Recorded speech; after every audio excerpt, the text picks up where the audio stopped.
All right, everybody, welcome back to the Millennial Sales Podcast. This is your host, Tommy Tahoe Alemo. Really excited for this week's show. Got an interview with Marcus Chan. I put out a little bit of a Batman signal a few weeks ago, looking for guests. Who are the best people in sales that I should be talking to? Sales leaders, sales performers, sales consultants, whatever it might be. And Marcus Chan got tagged a bunch of times. So people really want to hear what he has to say. They really dig his content. And what a wide-ranging conversation this was. We started talking about his really unique background, coming from two Chinese immigrant parents. He grew up, working at their restaurant, working, as a full-time job, 50 hours a week when he was probably 6 or 7 years old. And just the discipline and hard work and humility that built into him. And we talk about personal development. What does he do in the mornings? Why reading a Tony Robbins book absolutely changed his life, how he optimizes for the maximum effect that he can from his life, from when he wakes up at 5 a.m. to goes to sleep at 10 p.m. He's super disciplined. He's really kind of the poster child for trying to be efficient and trying to get things done and trying to, be your best, most optimal self. So I found that to be really inspiring. And then we get towards the end here, last 15, 20 minutes, we get really tactical for the sales folks. How do you get promoted? He got promoted 10 times in 10 years. So we lay out a very specific plan for how you can do that, some other tips for salespeople. So I think you're really going to enjoy this episode. Marcus went from selling speedos to 7-figure deals in his own words, and now he is the founder and president of Venli Consulting. So if you like what you heard, real quick, I'd love for you to leave a review, subscribe wherever you're listening, if it's YouTube, Apple Podcasts, Spotify, wherever it is. Tell a friend. You can find me on social media at Tommy Tahoe on Twitter and Instagram. Add me at Tom Alemo on LinkedIn. Otherwise, hope you really enjoy this episode. I'm going to break it down with my friend, Marcus Chan.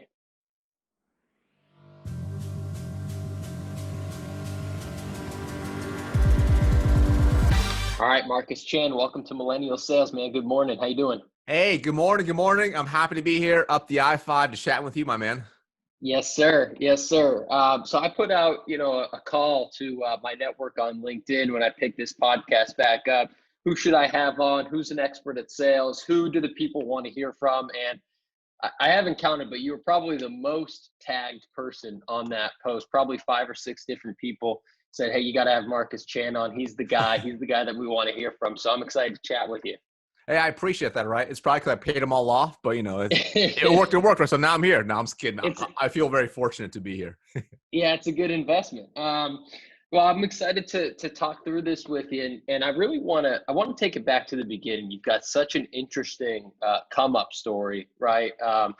Coming from two parents that are Chinese immigrants. They own a restaurant. You're working 100-hour weeks in the restaurant as a kid, full time. So I'd love for you to just kind of share that background with people. Like, what was childhood like for you? Yeah, and I think it's I think at the time, I look back at my childhood, growing up, I probably did not really appreciate it. I mean, I know I didn't appreciate it, right? As you're older, you respect the lessons that come from it, right? So to kind of delve into, my parents, they immigrated to America in the late 70s, right? They were escaping communism. They were escaping the Cultural Revolution. They were escaping putting education camps during the Cultural Revolution. So there's a lot that was going on. So they came to America with absolutely nothing. So what they did was they started a restaurant. Now, being very, very poor and starting a restaurant, growing up, once I was born, every family member pitched in. That was normal. It wasn't a choice, right? So it's kind of like, hey, you're 5, you're of working age. Like you can do something now, right? And it wasn't anything crazy, it's like, hey, pour water glasses, right? Hey, go and just clean up dishes, pick up dishes. And over time, as you do more and more, growing up, that's just what I did. We worked in the restaurant, the front of the house, working with customers, to the back of the house, in the kitchen, chopping vegetables, whatever we could do based off our height, if you will. You couldn't see over the edge. You can't really chop vegetables, right? So you could do whatever you could do, right? But the thing was, at the time as a kid, I didn't appreciate that, right? And because, you know, you're like, I want to go play. I want to go play, after school, many kids would go and play and do whatever. I would go to the restaurant, and I'd go to the restaurant and I'd help out and I'd work, right? And if I wasn't working, I would be doing homework in the back office or in the front office. And that was normal. That was just part of my childhood growing up. And as I got older, like I saw more and more like how a lot of kids would go do kid things. And that was different for me, right? Like when they say, hey, what are you doing this weekend? I'm like, oh, I'll be working at a festival. Like working at a festival, what do you mean? I'm like, well, I'm going to go, like, it's a big festival. There's like 100,000 people there. I'm going to be like, cooking chicken in the back. They're like, you're 7. Like, we're going to go play basketball and play video games. Like, what are you doing? I'm like, but to me, I'm like, I would love to do that, but that wasn't really an option, right? So growing up, that's part of what it was. We all pitched in, we had goals. We had to basically survive, right? We had to survive to the point of being able to eventually thrive, but to start learning how to pitch in and work together. So those things are just part of my normal childhood growing up that I got instilled at a very young age. So I've always been very keen to always putting the work in and always being on. There was no off time. It was always being on, regardless of whatever it was. And that's helped me, of course, down the road in corporate jobs and corporation. People are working their 40-hour work weeks, which I think it's great. But for me, it was like, I was doing that as a kid. Like, to me, working more hours wasn't really a thing. Not that I say everyone should go work 100-hour works. I'm not saying that. But really what I'm saying is it's your choice. Whatever you want in life, you got to go get it, right? And I just learned it as an early age. My parents they knew in when they were in China and Taiwan, they didn't have the same opportunities. They knew that while out there, like, they could bust their tails and they would be stuck. But in America, they knew no matter where they started, their circumstances don't determine where they go, only where they start. So they knew that, and they persevered through that. And I saw that. And so for me, I've really taken that same value and I brought it home, and I've carried it my whole life as a result. So that's how I'm wired. I don't think everyone should be like that, but that's what I saw growing up. And that's what's made me who I am today, is a big part of my parents. And was that mindset, was that, explicitly stated, like, hey, we're in America, you can be whoever you want. You're not defined by your circumstances. Or was it more so like, was that a conversation you had with your parents, or was it more so, hey, I can kind of put 2 and 2 together. I can read the tea leaves that, our family left China and we came here, and, I'm seeing all the work that my parents are doing and the work that our whole family is doing. And like, I want that's driving me to be successful in whatever endeavor I choose.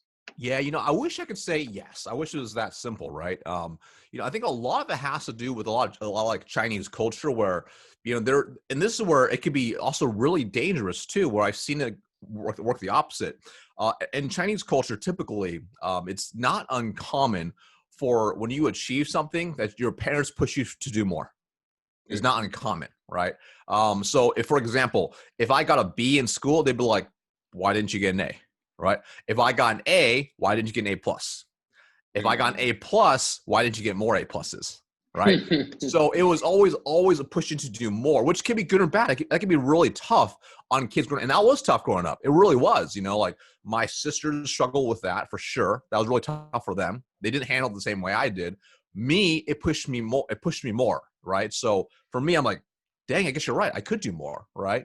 But on top of that, by seeing my parents, like, by putting the 2 and 2 together, by seeing them do that and persevere through, it made me realize, I can do more, right?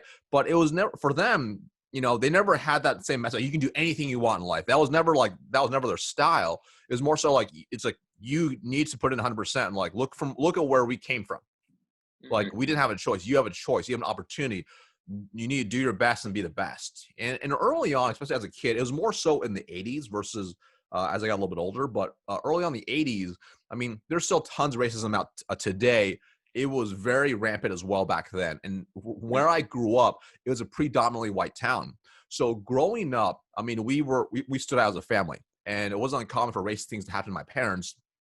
So my parents, they were ingrained early on that people are going to be racist towards them. So they must always treat everyone with respect. But more importantly, what they always taught me, they would tell me, like, literally, like at an early age, they literally say, Marcus, you need to show people that you are the absolute best in everything you do. Like, simply put, you cannot be lesser than anybody else because they're going to look at you less because you are Chinese. You're born here, but you look different. And because of that, you will be at a disadvantage. So people are going to judge you. So you must show them you are equal, if not greater, in every single thing that you do. Do not give them a chance to bring you down. Right. And that was a powerful message. And it was more of a survival message, is what it was, versus a thriving message. Right. So, and I took that to heart. Right. I'm like, okay, you know what? Like, whatever I do, then I must give 100%. I may not be the best, but I can at least give it 100%. And that was really important. And then, even growing up, though, it's easy to say for sure. But as a kid, when you run into obstacles and when things are hard, they really help push me through the obstacles. Right. Like because I grew up with a speech impediment and I had trouble speaking, and people thought I was slow growing up. I was put in speech therapy classes at a very early age. I wanted to quit those. I really wanted to quit those, but they pushed me to go through because obviously it's important, and I'm glad they did. It made me better for today. When I was struggling in sports, they pushed me to keep going to get better. Right, even when I was the worst, and that helped me develop that thick skin and that ability to persevere through that grit. So those are things that they helped me early on that at the time as a kid, I freaking hated it, right? I think most kids do. But as an adult who's able to reflect back and think, wow, holy crap, those lessons they taught me early on, I only hope I can be still these same values to my kid down the road. That's what I hope. Yeah. So. Yeah. And how often do you think about that? Like if you're having a hard day or a hard week, like you just kind of like visualize in your mind what it was like back then and what your parents might have been going through and just how much of a struggle that is? Or is it just so much a part of you right now that it's just in your DNA and you're just grinding and you're just moving forward? Or is it something you actively reflect on a lot? Yeah, I definitely have to actively reflect on it, right? Because just like every human being, right? Like I have bad days, you have bad days, we have bad things that happen, bad weeks, and we're kind of like crap, and we do lose sight for sure, right? Like because it's like we're all guilty of this. I'm guilty of this. What sometimes I'll forget, like anybody else, I'll forget that everything I have today in my life at one point I wished for, right? And there's that weird human drive always wanting more still, right? And like, oh, I can still achieve this metric. I can still achieve this goal, this milestone. And I have to bring myself back. I really do. Especially if it's a tough day or tough week, I'm like, crap, like I'm second guessing myself. That imposter syndrome kicks in. Like, crap, can I do this? Well, I wish I could say yes. I think my parents, but I don't, right? Because at this point, it's so far removed, right? That I don't think about as much anymore. But what I've done over time, is, one thing my parents instilled early on was a lot of self-education. And early on, when I first started in sales, one of the first books I read that really impacted me the most was Tony Robbins' Awaken the Giant Within. And right, one of my favorites, right? And he says in there, if you don't like the answer, ask a better question, right? And some of those questions I've learned in that time, that has helped me. So if I'm going through a tough day today, right, like that self-education from my parents has led to this. I'll be like, man, I'm second guessing myself. I don't know if I can do this. I'm second guessing myself. Why is this happening? All those automatic negative thoughts, those ants that crawl into your brain or starting to eat away my brain. I was like, okay, hold on. Let's stop for a second. What can I learn from this? What can be great about this? What can I take from this and learn for the future? What can I do differently to minimize or limit this risk of this happening again? And those type of powerful questions really help me reframe my mind. Do I need to pause and think about it? Yes, it takes massive mindfulness and intentionality, right? It really does. And one thing that's really helped me with that as well is typically, every single night, I do a gratitude list, right? So before I go to bed, I'm like, what was great about today? So I write out, 3 to 5 to 10 things every single day, right?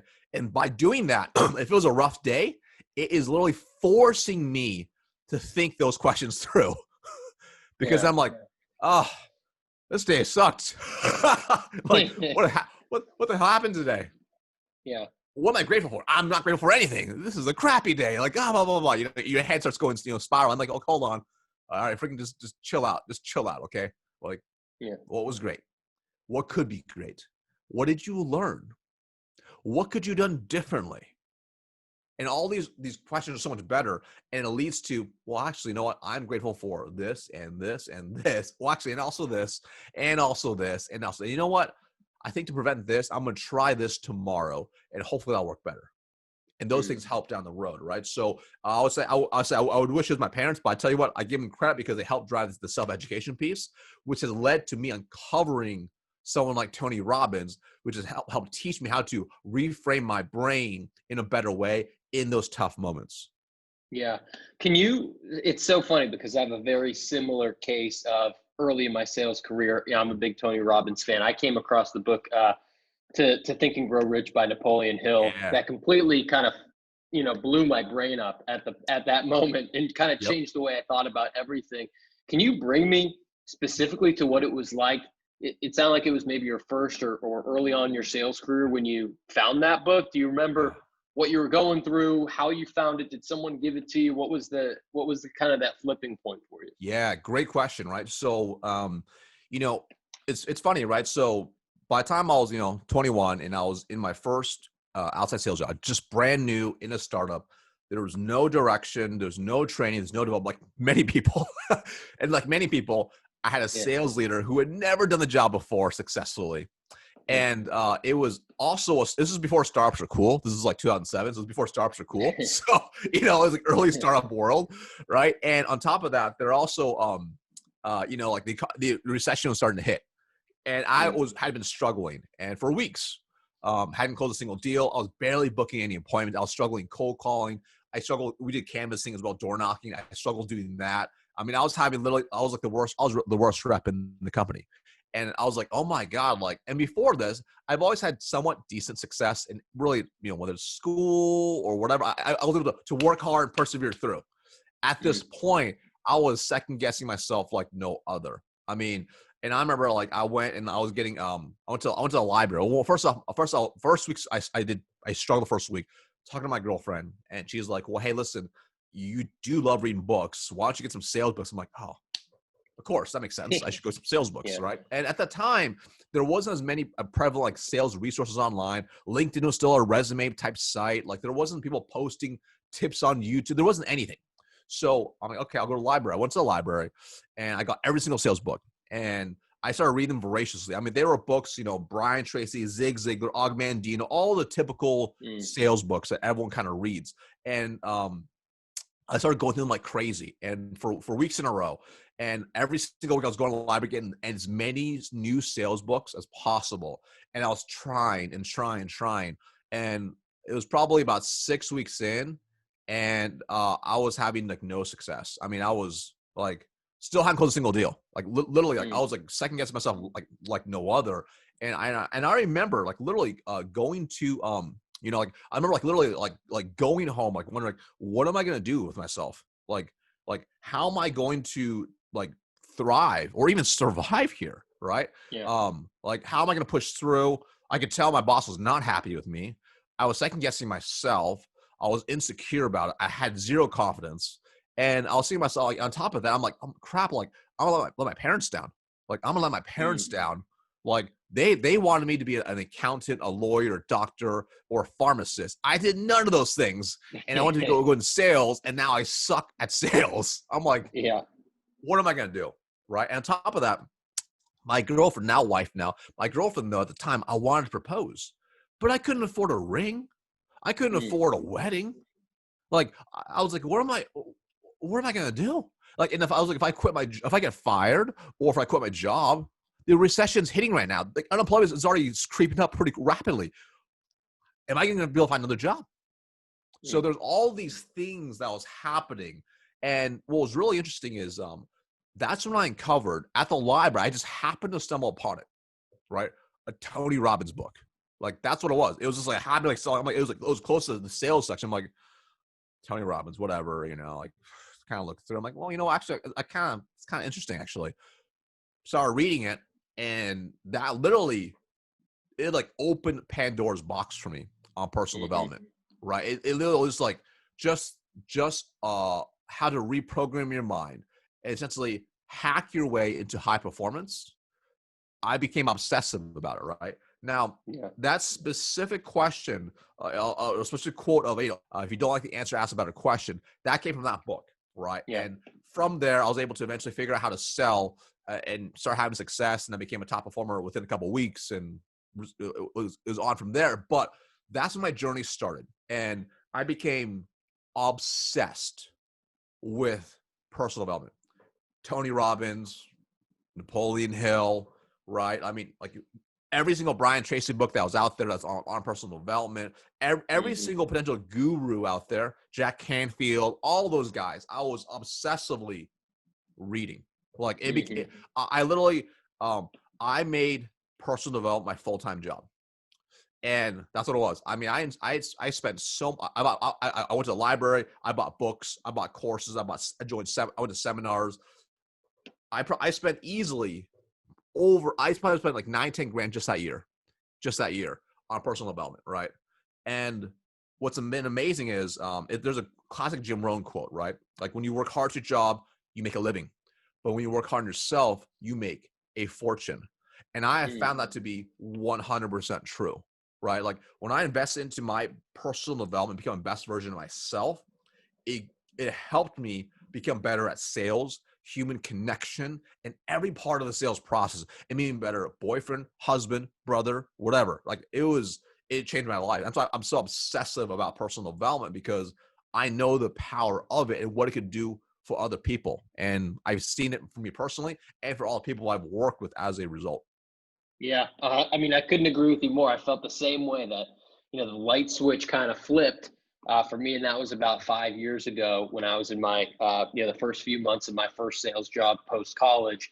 And it's just been game on ever since. The bookshelves are filled, the podcasts are loaded. I was fortunate enough to go to a Tony Robbins event a few years ago, which was amazing. One of the best events I've ever been to. So I'd love for you to make that maybe more tactical too, and maybe the answer is different from 2007 to now. But how much time do you spend on those things, or money? Like, how do you budget that out versus all the other work that you do? Do you have like an hour a day that you do something? Is it a few hours at night, in the morning? You do it on the weekends? How do you manage your personal development along with formerly a sales career and now, being an entrepreneur? Yeah, great question, right? And I'm a firm believer, if you don't make it a habit, it's simply not going to happen, right? So it has to be a habit, it has to be a routine.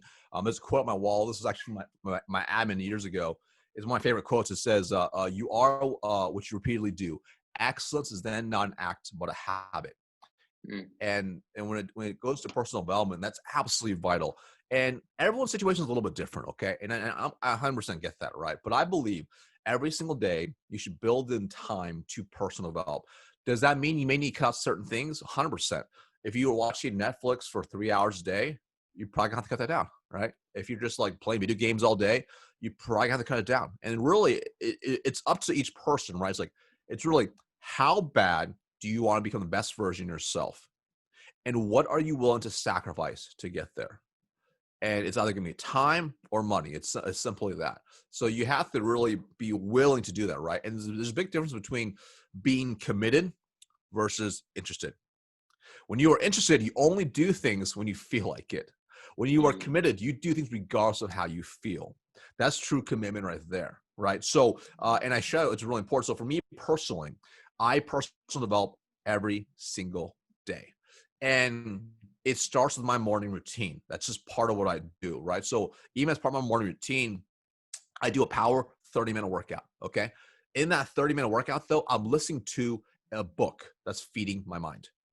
That's really, really important, right? Like for me, some people can listen to music, and I get that. I listen to, like right now, I'm listening to, it's by Jia Jiang, Rejection Proof, right? The recommendation from another sales leader. I freaking love it. It's a phenomenal book. Every salesperson, every person should read that book. But I'm listening to that while I'm working on it. And I'm getting fired up. I'm like, listen, I'm like, oh yeah, I freaking love that. This guy, he walked in, he like asked a Krispy Kreme person to make him the Olympic rings out of donuts. I mean, that's freaking like, I'm getting fired up. I'm like, this is so awesome. So, and it helps my workout, right? But I'm personal development then, right? So that's really, really important, right? But there's other things too, which I believe is vitally important to part of your personal development. So for me, my routine in the morning also allows me to do other things as well, such as like, affirmations, writing out my goals, like meditation, visualization. All those things are part of my morning routine. So all that takes an hour and a half in the morning before I start my day.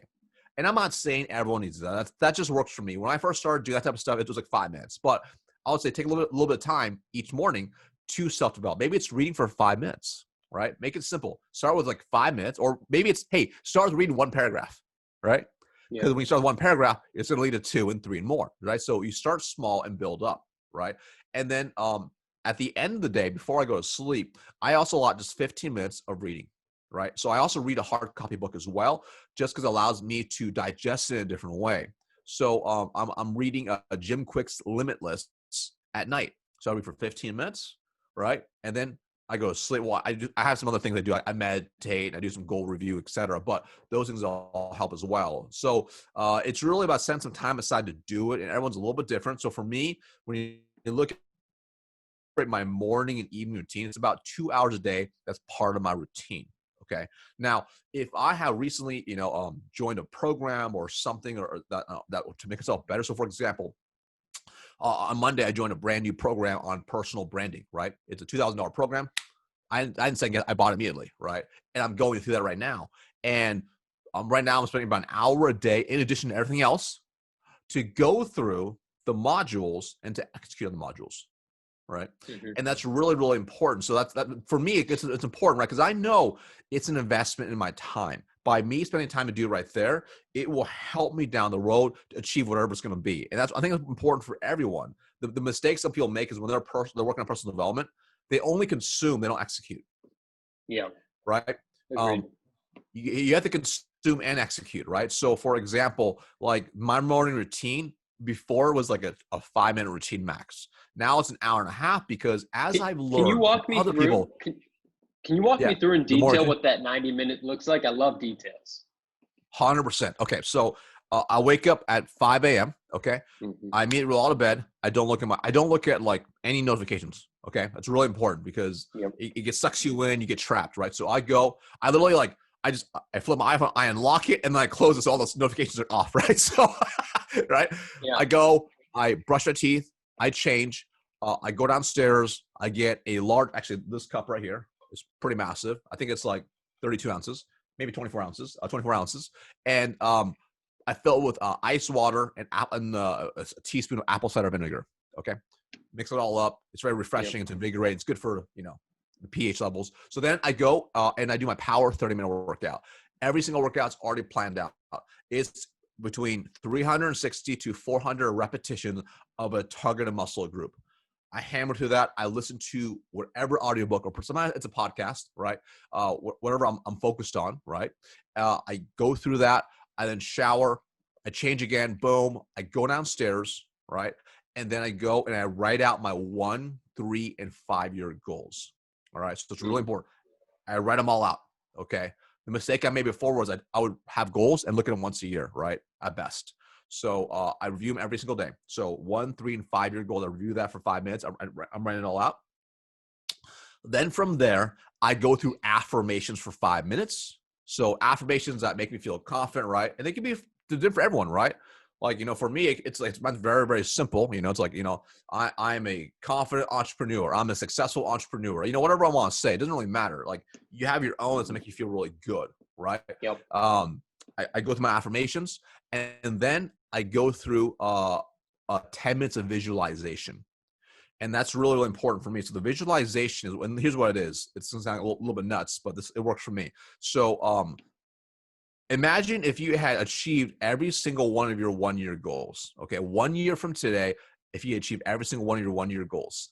And then if you were to narrate out exactly 1 year from now, when you woke up, exactly what happens the entire day, how you feel, if someone was to narrate your day like a movie, right? Yeah. How they describe it. It's like, mine's like I wake up at 5 a.m., refreshed and full of energy. I hop right out of bed. I immediately change real quick, head downstairs. I'm excited. I pump out an incredible workout. I mean, I feel incredible. I'm really describing how I feel. And I'm describing things that are happening, right? And It's in vivid detail, as if I had already achieved all my 1 year goals, all in past tense. All right. Mm-hmm. And then it's all written out, and I actually recorded it on my phone. I narrated it on my phone to myself, and it stayed as a recording. So in that 10 minutes, I close my eyes, I plug in my AirPods, and I listen to myself while visualizing my 1 year day. All right. So I'm future pacing myself into the future, right? And as I go through the visual, it's about 10 minutes as I visualize through that day, right? Then after that day is done, I visualize my upcoming day in present time, like today, what's going to happen today. And I visualize myself walking through and executing to the level I expect and want of myself through the whole day, start to finish, right? And then I snap out of it and boom, I get right to work, right? Wow. So it's about an hour and a half for all of that. But what I'm doing, if you notice, there's some key things there. I'm priming myself mentally, physically, emotionally, and spiritually. This allows me to be my peak performer. Like I can tell when I have not done the routine. I can tell, right? I can tell. And I do it pretty much not every day is perfect, but like pretty much every single morning, I always do that, right? And it's amazing how much better I feel because as you and I know, Tom, once your day starts, who knows what's going to happen? Things can go sideways, like, I had a bunch of, like weird stuff happened yesterday. I'm like, okay, it is what it is. But you know what? I at least captured my morning and I feel good about that. Yeah. I captured my evening routine as well. Cause I control the start and the end. In between, who knows? I do my best. Whatever happens, happens. So that's the routine right there. Well, it's a big part of the mantra of controlling what you can control, right? And being able to tackle the parts of the day before, the client calls you and cancels on you, or your boss is yelling at you, or, all the different things, to your point, that can happen, both good or bad, throughout the day, and trying to own that. So I think for anyone listening to this, I can guarantee you, even if you are, I love morning routines, and I love all the stuff you're talking about. There was a few things there that were foreign to me. So I'm positive that anyone listening to this, there's at least some part of what Marcus just broke down that either you haven't done before, you don't do consistently, maybe you've never even heard of before. So maybe go back, listen to that, write down a few things, and maybe start step by step, and probably not try to do all of those 90 minutes tomorrow, but start step by step. So I love that. I'd love to pivot a little bit. I could talk about mindset until, bedtime tonight, like literally all day, but I want to make it a little more tactical too, for some of the sales folks that are listening. I saw on your LinkedIn that you said, during your sales career, there was 10, I don't know if they were consecutive years, but 10 years, that you got 10 different promotions. And I think that's something that, as salespeople, oftentimes we're ambitious. We're looking for the next goal. We want bigger accounts to work on, or we want to become a manager, or we want to become a director or VP of sales, or whatever it might be. So outside of just, selling a lot of stuff, can you maybe walk through some tactical things of how you went about that? Because in my experience, there's so much more to moving up through a company than just hitting your number, right? So there's some political games that maybe need to be played. There's internal relationships that need to be had. There's all these different things. So maybe you could walk us through your experience there. Yeah, absolutely. Right. And the thing is, I feel incredibly fortunate to have done that. Right. But what's also really important to understand is it wasn't an accident. Every single move is calculated, strategic, and very, very intentional, right? Success leaves clues. And, I think the first thing to understand is simply this. Great sales results are the minimum expectation, right? That's the minimum expectation to get promoted. I mean, that's just it. That basically being great at selling and having those results merely means you get a chance to be looked at for the next role. That's really it, right? Like, because if you're a real jerk face, like, no one likes you, right? Like, they don't care how much you're selling if you are a jerk, right? So it's important. So I think understand that. Like, number one, your results are the minimum expectation to at least get an opportunity to get looked at for a role, whether it's to be interviewed or selected. That's the first thing, okay? Now, very tactically, this is the approach that you should be taking. Number one, the first thing I do outside of having great results, let's just assume that, okay? Number one, take a look at yourself and what role do you want to be in 3 to 5 years down the road. This is the one of the things that most people don't, they kind of like, oh, I think I might want to just do a little bit of soul searching, do some benchmarking, reach out to some people in roles that potentially you want to go into, but don't look at just your next role, but what role beyond that. And the reason I say that is at the end of the day, the skills that made you great at selling may or may not apply to the next level role that you're in, right? So for example, if you are a really great SDR, that means you're probably pretty good at writing copy, prospecting on the phones. That's great. Now, does that mean you're great at closing? Not necessarily. You now need different skills as an AE, right? You need different skills to run a complex sales process, navigating a complex, hot mess of a jungle of decision makers to get to that close, right? If you want to be a sales leader, very different skills, leading people, hiring, training, and managing for peak performance. Very different skill set, right? If you are a director, managing managers, very different, right? And so on. So understand what role do you want to be in, 1, 2, if not 3 roles down the road. And it doesn't have to be linear, but at least have an idea, okay? And that's the first step, have an idea about it.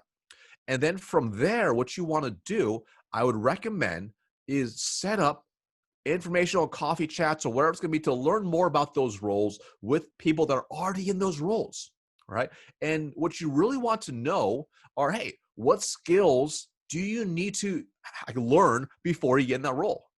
How do you best position yourself to get those type of roles, right? So think about that. Like, how many reps do you think are actually going to call up their sales manager or sales director and say, hey, listen, eventually down the road when I earn the opportunity, I'd love to be in your job, but I'd love to learn more about your role and what sets you up for success. What did you wish you had known before you got in that role? Most aren't going to do that, okay? So now you're already looking ahead, right? And now here's a couple of key things right here. Just by doing that, you're already standing out because now you're showing you have ambition and goals to do greatness. That's really important for many leaders. Like, I've led teams for years, and one of the things I saw is very uncommon for someone to have that type of ambition. Like, they might kind of like, oh yeah, I kind of want to get promoted, but they weren't like intentional about it, right? You couldn't see in their actions, right? So by you reaching, actually taking action, you're already ahead. Uncover what those skills that you need to develop is really key. And then from there, if you can work with them to build a plan, if you're a sales leader, work with them to build a plan to develop those skills, even better. If that's not if they're not willing to do that, then you take upon yourself to develop those skills. Like, how can you develop those skills right now? And I'm not just taking courses or certifications, but how can you start using some of those skills right now? So say, for example, if you are an SDR and you want to become a manager, awesome. Love that. Love that transition. And maybe not sure, but you have an idea. Cool. Well, how could you start leading and influencing your peers? How can you help them? For example, it might be like, you know what, like if I'm having success on the phones, I'm going to, I could tell, Marcus is struggling over here. I'm going to call Marcus up and just ask him if I can help him. Coach him on the side. Help him. Celebrate his wins. And when he's having success, I'm going to make sure he gets recognized. Hey, boss, want to give you a quick heads up? Marcus, today it's only 9 a.m. He's already booked 3 appointments. Absolute killer. Marcus, great job on, executing on the objection handling we discussed this morning. Boom. Marcus feels great. Boss is super happy now and has visibility that you are helping guide other people. You all look good now, right? Yeah. So now you're building your brand and you get to do it consistently over time. Right. And those type of things are so vital. Right. And that's showing the type of skill sets. Right. And then the next thing I'll do as well, in addition to that, is start doing more than your job.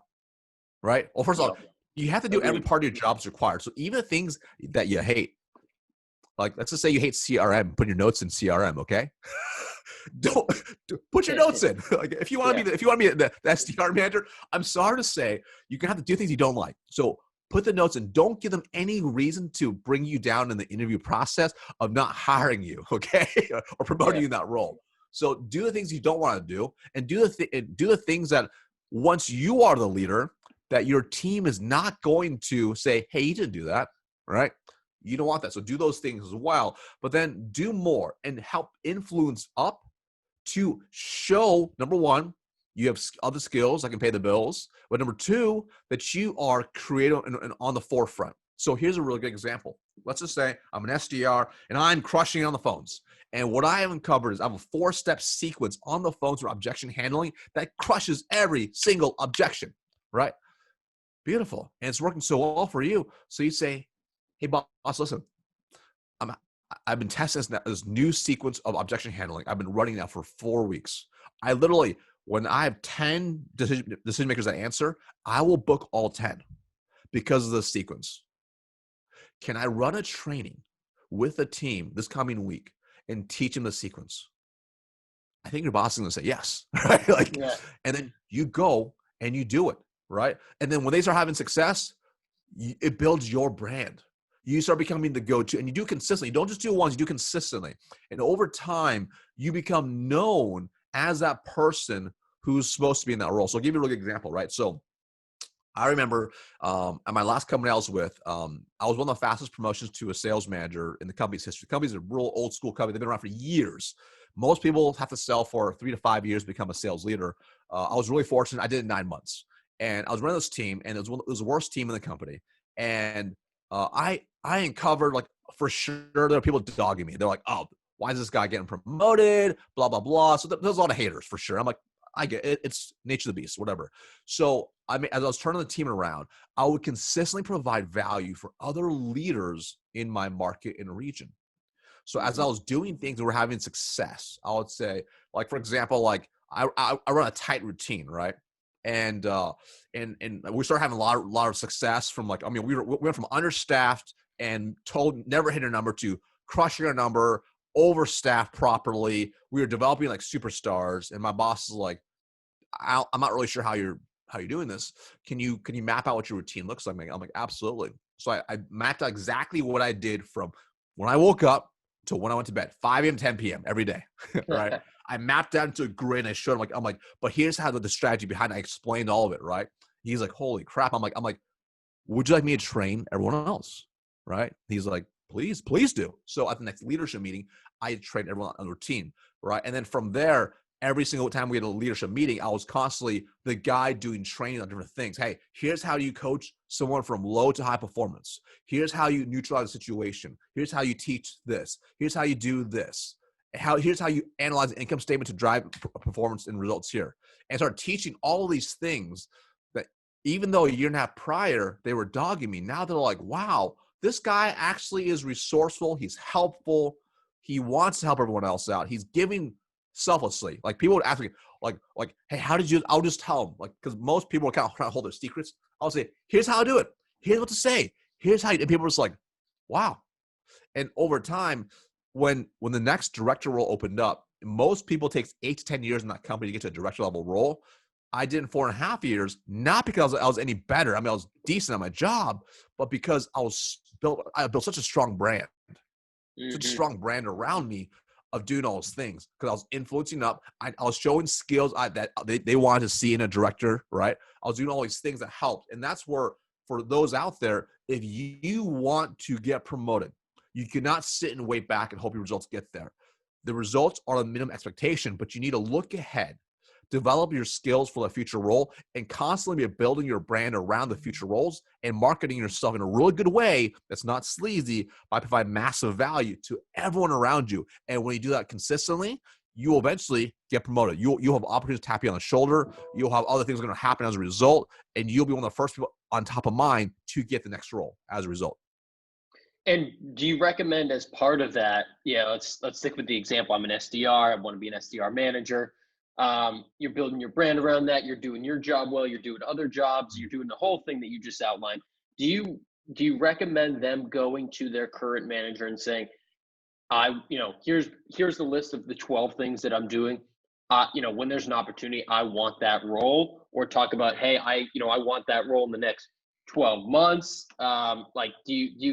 Do you think that folks should be that explicit about it and maybe set a timeline, or is it more so you want to make it so obvious that when the opportunity's there, it should be you, that it's almost like you don't even need to say it? Yeah, it should be a combination of both, right? I think the mistakes that people make is they're like, I'm gonna do all these things, and for sure, and they might get tapped for sure, right?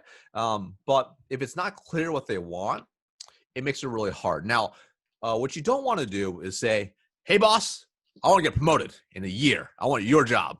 They might get a little weird about that, okay? They might get a little weird. So you have to be really strategic with it, right? And the conversation has some, if they're not already having a conversation with you, because unfortunately many leaders are underdeveloped, right?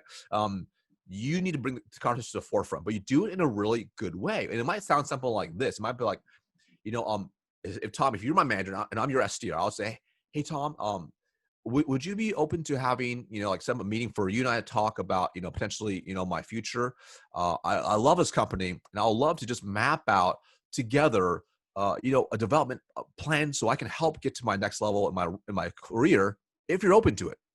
Mm-hmm. Now, unless you have a really jerk face of a manager, like they're probably gonna say, that sounds great. Because now you're showing you're loyal, you want to be there, and you're going to work together. Right? And they may have other insights going to help you as well. Because what you don't want to do is you don't want to make them feel threatened. Especially, and I've seen that with some, if you have a really insecure manager, which that happens, and you are just a freaking superstar, you may scare your manager, right? If you're not careful, if you come off too strong, which I have made that mistake. Not saying I'm a superstar, but I made the mistake where I've come off, especially early in my career, and they're kind of like, whoa, time out, man. Like, just slow down. Like, because they see it almost as a threat, right? So you just have to be really, really careful with that. And because I'm so gung-ho, that's one thing I've always had to hold myself back from. That's definitely a weakness of mine. So I've always had to work on. So if you are really gung-ho like me, just be cautious of how you approach that conversation. Yeah, that makes sense. And that's, I think that's maybe the downside sometimes of being super ambitious. I felt that too. You don't want to outshine the master, so to speak. Yeah. I know we're wrapping up soon. I want to take you quickly to what I am now donning as the selfish section, where I ask a question specifically for you to help me to make this selfish. So I'm starting a new role here in a few days at a new company as an AE. So I'd love to hear one tip that you have, first day, how do I make an impact in the first 30 days in a new company, new role? Yeah. So I think one of the first things I would do is I would make sure, and this is, I'm going to say this will help you for building up your territory as well. But the first thing I would do is I would go and uncover who are all the key department heads and leaders that are going to be impacted directly or indirectly by what you do. And the reason that's really, really important is when you can understand where your resources are, how you can best support them, but also they may shine a light on areas to hopefully avoid that could hurt them down the road. So for example, like you may uncover, okay, you know what, when you talk to, let's call it accounts payable or something, right? Or accounts receivable, like if you don't do a good job with the paperwork on, I don't know, billing, and bills don't go to the right place, they don't get paid, that impacts their job, et cetera. You may not even realize that because you never had to deal with that, right? Or maybe it's something so minor, or maybe it's something with, if depending on what you sell, maybe it's the production team or, the installment team or whatever. If you're missing certain details on the front end, that can hurt you. So I'll say uncover all those key influences. And the reason that's really important is it'll help understand their pains, but also on top of that, they're gonna be more open to helping you. So when you are in situations where you need someone to, vouch for you or support you, most salespeople are not taking the effort to begin with. They're kind of like, oh, I'm the salesperson. I sell the deals and you make it happen. Well, they hate that, right? They hate that. They're all really, really important. So take that time up front to build those relationships, get to know them, not just from a business perspective, but also personally as well. And when you do that, that will help you across the board from securing more deals, getting more help. When you are in crunch time, end of quarter, and you need their help to push a deal through, they're going to be more open to helping you because you did it on the front end. But on top of that, the second part of that tip is keep doing that and maintain that relationship with them ongoing. What you don't want to do is go in there, hey, I'm Tom, nice to meet everyone. Okay, I'm out. See ya. Right? Yeah. You want to be consistent with it and build that brand because they're going to help you. And I found it's one of those things where I think Arnold Schwarzenegger has a great speech where he says, I'm not a self-made person. Nobody is. Everyone has had help, right? That's the essence. I'm a firm believer, especially when you are in sales. Yeah, for sure, you might be the one to close the deal, but so many people help support you on the back end to ensure customer success, which is going to lead to your happier clients. If you manage that account, cool. If not, doesn't even matter. But at the end, they're a happier client. They're partnering with you. You're happy. Everyone wins when you know the network and how to use them to help support you, but while you support them as well. For sure. Yeah, I had a colleague that, was a sales rep that she, at the end of every quarter would buy pizzas for like the contracts team because they would help her with the crunch time and get things and do the red lines and make that That's all right. super quick. And then when the end of month came next time, she was always the one that got her contracts back first, and they always helped her out. So that stuck out to me. So that's great advice for anyone at Yeah. any point, really, to make sure that you're understanding who those key department and another thing too, just to point out, is like, this might be obvious, it might not be, is that sales, what's great about sales is that most likely you're getting paid commission on your deals. All these other supporting teams, they probably are. The accounts payable team, the contracts team, customer success, your product person, they some people might be, but a lot of people, they don't get paid more for helping close a deal. So it's important to give them the recognition and love that way too. Yeah, and just to add to just one last piece too, right? Is what's interesting, especially if they've been in the roles for a while, you'll see there's a lot of tribal knowledge that never got put into the CRM. So there might be about accounts or deals that got lost, about these unicorn accounts that you wanted to close, or they know somebody.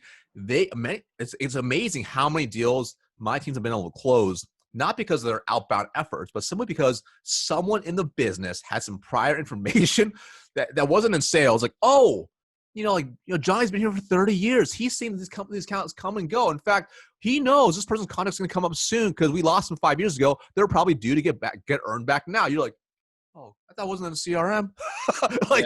Now you have this tribal knowledge that you can get from some of these people who've been around there for a while, and they know things, whether it's about accounts or whatever, that can help you accelerate your learning curve to produce faster results.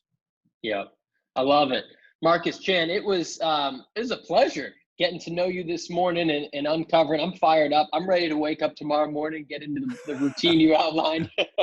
I love it. Where can people find you? Where can they connect with you? What's top of mind for you right now too? Awesome, man. So you can find me on LinkedIn, super easy.